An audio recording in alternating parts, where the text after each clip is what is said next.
يا اخيرا شفت الباتمان في سوبرمان، فيلم فاجر جدا والله وجاب حاجات عاليه جدا. هو الحقيقه انا شفته فيلم من شهر 3 بس لسه عامل حلقه دلوقتي. عارف الحلقه متاخره ومش ميعادها وانا عندي ضعف جنسي ايه. طيب مبدئيا كده انا هحرق الفيلم ده وبرده فيلم مان اوف ستيل، فلو انت ما شفتهمش ما تشوفش الفيديو ده نهائي. طيب الفيلم يبدأ لما سوبرمان بيحارب غزو كوكب كريبتون. ناس كده ولاد كلب عاوزين يحتلوا الارض، وعشان يحتلوها بيحطوا بتاع من فوق الارض وتاني لا مؤاخذه من تحت الارض عشان يحولوا الارض من شكل البيضه لشكل خازوق كبير هيحطوه في سوبرمان بقى لما بيحاربهم بيسبب دمار كبير لكوكب الارض، ونتيجه للدمار ده بيقفلوا توحيد ونور. اوكي في حاجات كتير اهم اتقفلت، بس ده توحيد النور يا جماعه. ده كان ليه فرع فشيخ في متروبوليس بيبيع غيارات داخليه للابطال الخارقين. حتى لو تلاحظوا سوبرمان مش لابس بوكسر فوق البنطلون من ساعه ما قفل.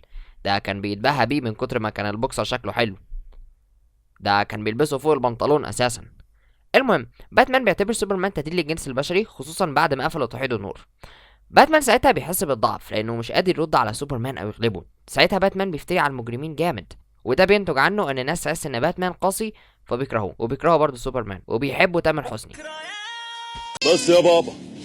ساعتها سوبرمان بيقعد يحارب باتمان في الجريده بتاعته ومحدش فيهم بيطيق تاني. بعديها بيظهر واحد اسمه ليكس لوثر، اكتر انسان عنده شعر في الكون. الواد ده لازم يتحجب يا جماعه، ده فتنه اقسم بالله. انا مالي قلبت شيخ كده ليه؟ طيب ليكس لوثر بيحاول على قد ما يقدر انه يوقع ما بينهم باساليبه الخبيثه، وده بينتج عنه مشادات ما بين باتمان وسوبرمان. الواد سوبرمان ده كان ليه صاحبه اسمها لويس لين، اكتر واحده مزه في التاريخ. معلش عشان رمضان وكده سيزون فتحجبت. اموت واعرف كانوا بيرضعوكي ايه وانتي صغيره؟ حليب؟ لا راجل صدق، كنت فاكر امها بتنزل مريندا تفاح. شكرا على الاضافه. المهم لويس لين كانت بتشتغل صحفيه مع سوبرمان في نفس الصحيفه، وكانت اكتر واحده بتخاف عليه في الدنيا. باتمان برضو كان بيتبادل نفس الشعور ده بس مع الفريد تحت الارض. جاي. طيب فاكرين ليكس لوثر اللي قلت لكم عليه؟ الحمد لله ربنا كرمه واتحج، باركوله بقى يا جدعان. لا وكمان ايه، ده قدر يجيب حجر كريبتون قديم كان واقع في المحيط الهندي. انتوا اكيد عارفين ان سوبرمان بيضعف من الكريبتون، فليكس لوثر اكتشف الموضوع ده لما جرب الكريبتون على جوستر ثور، الراجل اللي كان جاي يحتل الكوكب ويقتل سوبرمان.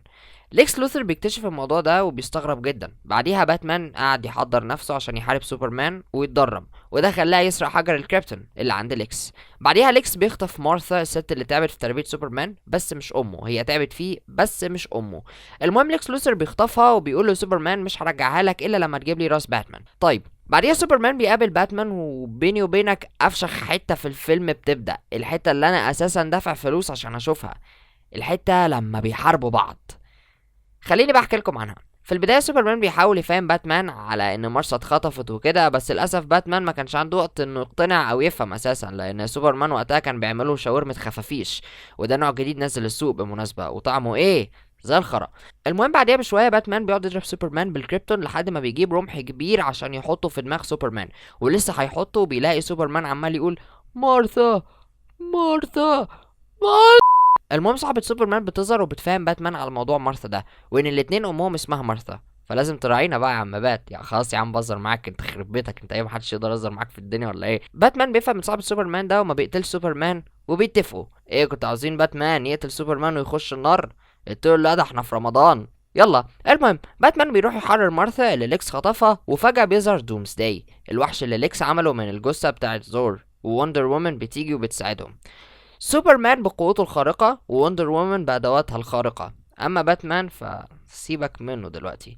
وندر وومن وسوبرمان هتك يا ضرب في دومسداي. بعد نص ساعة ضرب في وحش مش بيموت أساسا، سوبرمان بيشيل الرمح بتاع الكريبتون ويقوم حاطه في قلب دومسداي وبيموته، وده بينتج عنه إن سوبرمان بيموت، بس بيتضح في الآخر إنه كان عايش وما ماتش، والفيلم بيخلص. بس خلاص والله خلص. متنساش بقى تعمل لايك للفيديو وسبسكرايب للقناة. يلا سلام.